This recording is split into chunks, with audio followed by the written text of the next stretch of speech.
Okay, so this is my roti. I've been trying different recipes and this one came out 80%.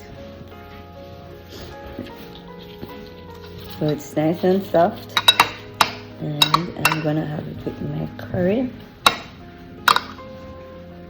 This is my favorite food ever, roti and curry. So I have curry shrimp and I have roti. I'm going to test my roti. Oh my god.